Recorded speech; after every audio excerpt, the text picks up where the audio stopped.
time is when many of the farmers stuck in it, when the government fell and collapsed. Some of these, some Asiatics were hired as bodyguards, okay, for the rich. So some of them inherited land. This is Jhutyms. You read in there. Spirit of the Magi. Oh, that's your book.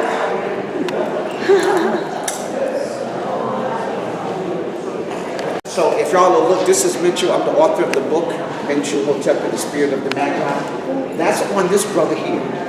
He is the founder of the second golden age. Come in a little tighter so people can come. Okay. He is the ruler of the and uniter of the second golden. He is as important as normal. When government totally broke down and you went through 150 years of foreign rule, different rulership, there's in 1 year at one time there were like 15 different rulers. Somebody would say, I'm the new ruler. No, you're not. I'm the ruler. There was just chaos, you know. But Jhutyms, this brother from the south, came and united Upper and Lower Kemet around 2000 BCE, around 2050 BCE. He ruled for 54 years. So close to 2050 BC up to 2000 BC, he united, and a lot of the things, his period, and he begins this so-called 11th dynasty, which is this classical, and this is called the classical age. That's when he preserved the writings from the old king, the old dynasty. He preserved the writings from pre-dynastic time.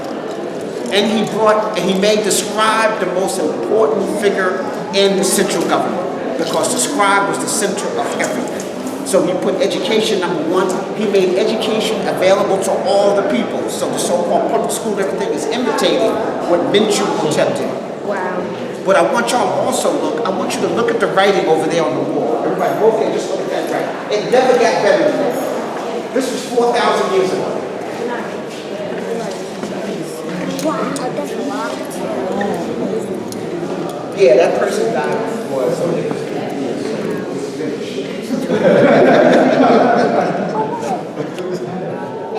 What is that, a microphone you got? Looks like a microphone. No, that's actually some type of drink. Okay. Something for libation. And you'll see it later. He's actually fixing here. He's taking. Actually, let me just put a plug in for hibiscus. He might be having a hibiscus break. The hibiscus plant, tea from the hibiscus plant. So if anybody has high blood pressure, Egyptian hibiscus is the best hibiscus tea in the world. It will drop your blood pressure 20, 30, you know, so if you having no problems trying to keep that under control, that's you. Well, do you want to be well? Okay. Actually, my mom. Yeah, so right. it's expensive. But hibiscus, yes. You just make it, you can make it into a iced tea or hot tea. I make little ices for her. In Egypt today, they call it cockadee. If you go to the Caribbean, they call it sorrel. Oh, sorrel is hibiscus? Sorrel is a hibiscus plant, yes. Oh, okay. Okay, but don't load it up with sugar. You nullifying the properties. So sweeten it with some agave or something like that there, you know, cactus. But do y'all see this writing? You can't even do that with a pencil. They did it in stone. This is 4,000 BCE. I mean 2,000 BCE, 4,000 years ago. So just trying to show you. So when we say this is the classical period, Do you see that? I want you to just get an idea of why it's called the classical. Look at this writing. Look, in Rome. This is on the wall. So they was throwing down on some paper. I know. They can do that. Hotep's palace, dedicated to his Kemet the Super, his great war wife. And so this is part of the remnants of his palace. See, they have this Greek Neferu. So in the book, I talk about Neferu. I took all the real characters and created the story around. You can see it says queen, but queen, that's not it was the Kemet and the Super. They didn't use the word queen. That's a European title. As far as queen, which means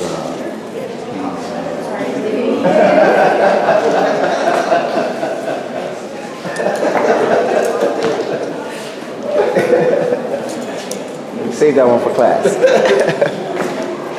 Here he's wearing the red crown. Here he's wearing the white crown. And you see his name here, it says Mfundishi Jhutyms. The nectar of war is at peace. Mfundishi Jhutyms to his name. And here he is saying that Simba Tower, see, he says he is the uniter of the two lands. So he's talking about how he is the uniter of the two lands. And remember that sarek we saw, the very first thing I showed you? That's a picture of the sarek. And a falcon would have been on top, but they chiseled that off.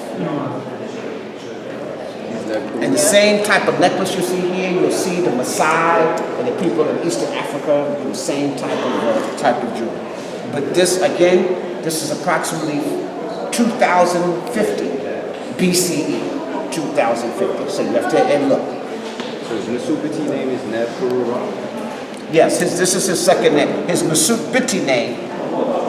You have two names in the Shin. One is Saram. That's your birth name, saying that you're the son of the sun, the son of the Creator. Okay. Then, and if it was a woman, it would say Sat Ra, the daughter of the Creator. Okay. And then his second name is his ruling name. So that says Nusubiti, ruler of Upper and Lower Kemet. So it's Neb Karu Ra, meaning master of the voice of Ra. Okay, so he's telling you who he is. He's come, so master of the voice. So this is why you see the classical era. So he's being true to his birth name, or his ruling name. Some of the sod that they found inside of one of the grave sites. And you see the turquoise, you see faience, you see the copper, you see the brass, and you see silver. That's a silver scarab there. So the beadwork and stuff that you see today goes back thousands of years. This is kind of a hot wrap. But I want y'all to go across the hall. I want y'all to see this. Once you reach the bed, you're going to see some Blue Lotus in there.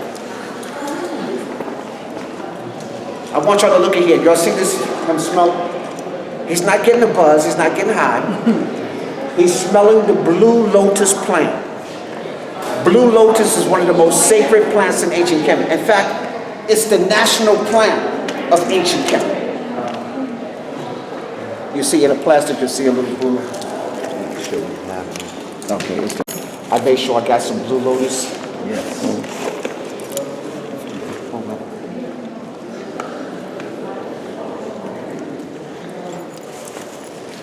So we give everybody a little treat. So again, let me explain something. When you entered the temple, the Blue Lotus would be placed on you, or you would carry the Blue Lotus flower. He's smelling. Your nose is sitting on top of your brain. So when you inhale, your brain is being united first. So if I have a certain scent, a certain oil, your brain lights up. And they show you when the Blue Lotus goes in, the whole brain lights up. That means it's receptive for information. Okay? So that means you're leaving the outside world outside. And now you're prepared to deal with the world inside. Give me a moment.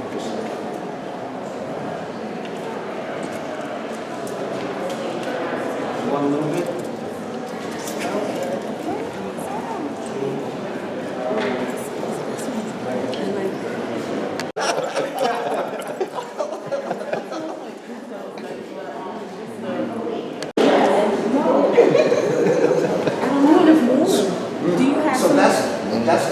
That's the blue, yes. So that's the sacred blue. So you can see, so now when you see the guy smelling, you're like, oh yeah, I know what he's doing. Okay. And here, this is Mfundishi Jhutyms and Neferu. Kemet the Superet Neferu. And here, he has his writing, so he goes, Haru, Simatamu. Nepti, Mekabet Wajet, Simatamu, Harunu, Nusubiti, Neb Karu Ra, Sara, Mfundishi Jhutyms, Mi Ra, Jet. We just stop there. Saying he is the ruler, the great falcon of higher consciousness, uniter of the two lands, the ruler of upper and lower Kemet, of the twin ladies, Nekabet and Wajet. He is the uniter of the two lands. He is Haru of higher consciousness, the golden falcon who will live for eternity, will not perish like gold. He is the ruler of upper and lower Kemet. He is master of the voice of Ra, San Ra. He is the son of Ra. He is Minchu, the nature of war at peace, and he gives life like Ra for eternity. Okay, so he's telling you he's a bad brother. He could have made that whole thing short. I'm a bad brother. Now you have hieratic writing. So there's 3 different types of writing at this time. So at this time in Kemet, you have the Medu Necha, which is the block writing like this. We have the picture writing of elements. You have the cursive writing. And you wrote top down, left right, or right left. And then you had Demotic, which was a very fast writing called the popular writing. So you had 3 different types of writing in Kemet. All business dealing with government, prayers, and everything was done in the traditional block writing, like your printing of today. And then, but if I'm writing to someone, like a letter or something like that, a lot of times they wrote in script. Okay, so I teach the advanced students now. We are learning to read and write the script. My advanced students are really good at doing this. We got our own Medu Necha cards. I should have brought them in, but I didn't bring them. We've developed our own Medu Necha cards where we do symptomatic thinking. That means it is what it is, instead of just abstract. When you don't know what it is, how do you know what it means? Like, if we look here, let's just take the Ankh. Somebody's holding my Ankh. We got the Ankh here, right? Regular, okay, look, it says sandal scrap. What? No way. Now, why would I be shoving the sandal strap down your throat? Why would you be wearing sandal straps on your ear? Why would sandal strap mean life? Why would they do that? So I'm trying to tell you, when you're following European Egyptologists, you're going to get all types of wild stuff like that. Like, so sometimes they had no clue on what the word was, but they're trying to master, trying to tell you what it is.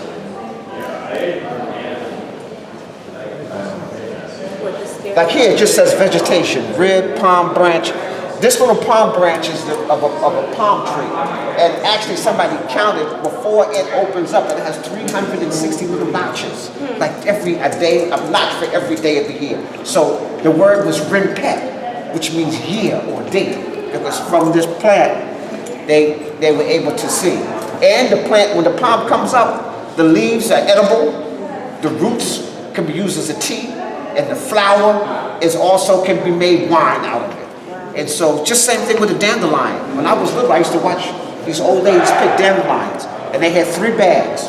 1 bag for the flower, 1 bag for the leaves, another bag for the root. So I'm like, I'm pretty inquisitive here. I'm like, hey, what's going on? They said, well, we're making tea, we're making herbs, and this is dinner for tonight. Right. Okay. So today, you classify these as weeds. I do. Yes. So now, my definition of a weed. A weed is a plant in which you do not know its purpose. That's all. In fact, if you try to cover up the weed, you put that black plastic down, then cover it up, put the sidewalk over it. If it busts through the sidewalk, that's a bad plant. You need to be juicing that boy. I believe everybody in this has said hotep at one time or another. This is a hotep. Hotep is an offering table. It means to offer satisfaction, and usually bread and water to be satisfied. So this is an offering table that was at a temple. Actually, the temple dedicated to Imhat, which that period is. So the liquid would go in here and it would be crystallized and energized. The bread would place here, and the other foods would be placed here on the altar. and then the priest would come and get their food from him. So this is an offering table. The original offering table was a mat, and then you would just lay the stuff on the mat. But now for the temple, they got a little bit more sophisticated and made it into an actual table, an offering table. So this is a hotel. So people understand. So you're saying hotel, it means to offer satisfaction, which is a state of peace. If you're satisfied, you can be at peace. If your stomach growling, you ain't at peace. Okay. Okay. Here, look. In pool is putting sandals grab inside of the mouth. Giving life. See, look, says he's giving life. Now this is a cake. Now people who come from the south or come from the continent or the Caribbean or island, when people moved in your neighborhood, the women would get together and bake a cake, and you would bring it to the new neighbor to welcome them. That was a tradition in ancient Kemet. So the verb to give is a cake day. To give, because this was a tradition that was done ever since we created fire. Okay, and understood that concept. So you see Haru giving life, Inpu giving life, and giving life, because there is no opposite of life. I need to say this. There is no death and birth are cycles of life. Life is eternal. You ever learned in school energy cannot be destroyed?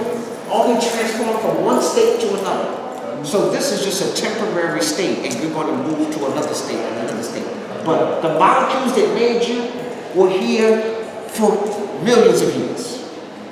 In fact, you were made of stardust. I know people get bad up when I say that. You're made of stardust. The same minerals and stuff that make up the planet, the stars, make you up. Just in a different algebraic expression. I should say in a different Kemetic expression.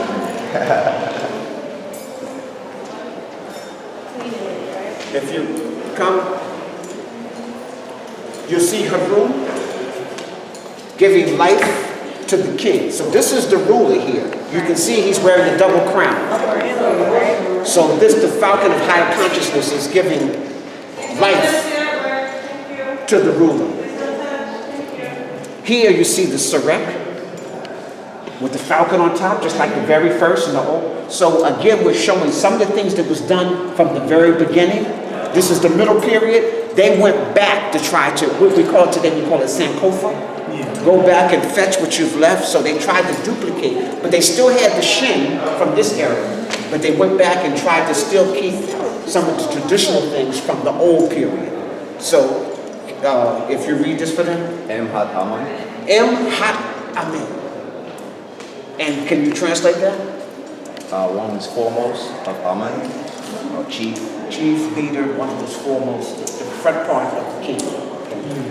Sometimes just hot by itself can mean hereditary king or hereditary ruler or something like that. But one was foremost of Amen. How many people, I don't care whether you're Jewish, Christian, Muslim, a lot of people at the end of your prayers, you say what? Amen. They don't want you to know that Amen is black. Yes, yeah, to repeat the birth. The born again. Repeating birth, born again. So he is, again, almost what I was saying, energy cannot be destroyed. So the ruler himself is saying that he is a repeating birth of Haru. Thank you for bringing that up. And here's his probably his Sarah name, Keper Ka Ra, which means what? The transformation of the spirit of Ra. So let me say this, a rim, a name, is a complete sentence, a complete thought. If I was asking your name in Medunecha, I would say Petterin Ek, and you would say Imhotep, or Ren, Ren E, Imhotep, or Jenny Ma'afaka Amun. So that would be him explaining the utterance of his energy. If I say Petterin Ek and you say Bob, that's not the utterance of your energy. That's a colonial name superimposed over your divine self. Okay, all right. So in both directions. So again, it has Haru, when you were Sarai, Mfundishi Hotel, they in Ankh Mirajet. So he is saying, I am the root of higher consciousness, and I am born again. I am the repeating birth of Haru. I am the son of Ra. Say it one more time. In the Shem is Empat Amun. Oh, okay. I'm just kidding. Yeah, I thought you said Metropolitan. No. Sa Ra. Imhat. Amen. So he is saying, and then he's saying, I give life like Ra for eternity. Jet. So even this word jet, meaning eternity, you have the land symbol, I have bread, which is nourishment, and then I have the cobra, which is symbolic of the kundalini energy. So I'm saying, as long as there's land, there'll be nourishment. As long as there's nourishment, you shall have energy. You shall live forever. If you look up, you'll see this was a foyer. Can you imagine what the temple looked like? Right in the foyer? Yes. And this is the foyer? Okay. So you see how dynamic this palace would have been. But I want to bring your attention here. All these are spirit doors. So some of these spirit doors are small enough to be in your house. So that, you can give homage to your ancestors. They're right there with you. When you have a meal, they're there with you. At prayers at night or whatever. Now when the Wazungu and the Asiatics came, they couldn't read this. They didn't know what it was. They knew it had something to do with dead folks. So they made these tombstones. It looks just like a tombstone. So when you go to the cemetery, you see check-ins, you see these tombstones, you see these as tombstones. These weren't tombstones. And these were autobiographies or biographies. They would have his title, who his parents were, when he took time that he lived, all about. You notice that your tombstone today says born 1920, died 1940. That's it. That's it. Okay, so they didn't even do your tombstone justice, So it was even a poor imitation if they thought it was a tombstone, but it's not. Here, what I like to show you is the style of dress. Ancient Kemet is just like being in America in terms of, you can look at styles of clothes from the 20s, the 30s, the 40s, the 50s, 60s, and you can just look at the clothes and you know what era people was in, right? Well, the same thing with ancient Kemet. This is the second, in the old period, you never saw no outfits like that. This is the second golden. In the third golden age, they're gonna bring in pleats and all other type of stuff like this, get really slammed, okay? So each time period, if you just looked at the people's dress, I can tell what time period it is if I know the history of the people. Okay, so you just get an idea. So I'm just showing you. Everybody, left foot or the feet together just means that person's deceased. Oh, wow. And they have no belly button.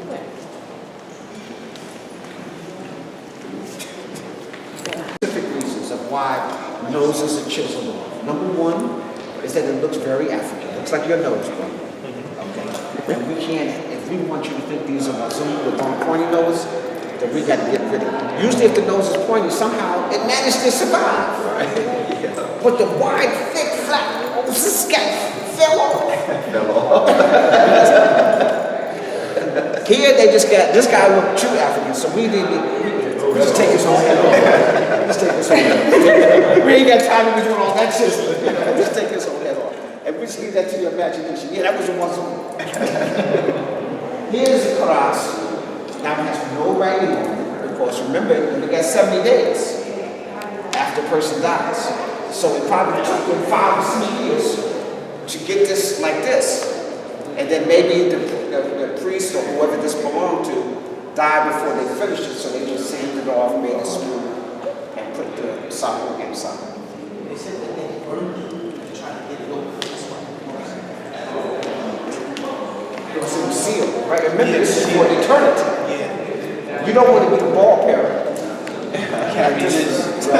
You know how much that weighs? Because it needs 20 people. Like a car, how much it weighs? It's almost like a car. Now this would be a mesu raja. The organs of the deceased person would also be sahu wrapped and put in oil and stuff like that, and then placed inside of jars inside there. You'll see the jars in the next room, and that would be placed here.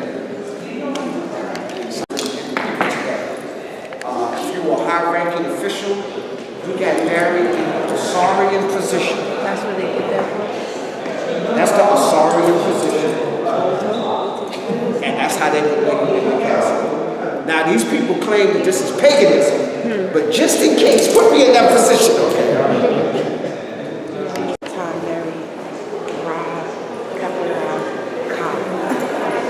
I see it. This is like a vanity chest, okay? Those are those jars that I would talk about, except for here they got all of them the same. There's supposed to be 4 different ones. This is the alabaster stone again. This chest is made of ebony and ivory. And that's before Paul McCartney is still Okay, so all their vanity equipment codes, that used to be copper. So you can see how it's eroded, green like that. That was the copper. So they didn't have glass and mirrors today like you have today. They would have the metal and just be shining, and you would see your reflection in, copper or silver like that. We're going to see if we can squeeze up a little bit. And now you get a chance to see it here. So this is amethyst. Amethyst is your crown chakra, your pituitary gland, your master gland. Entrenched in gold. Gold intensity.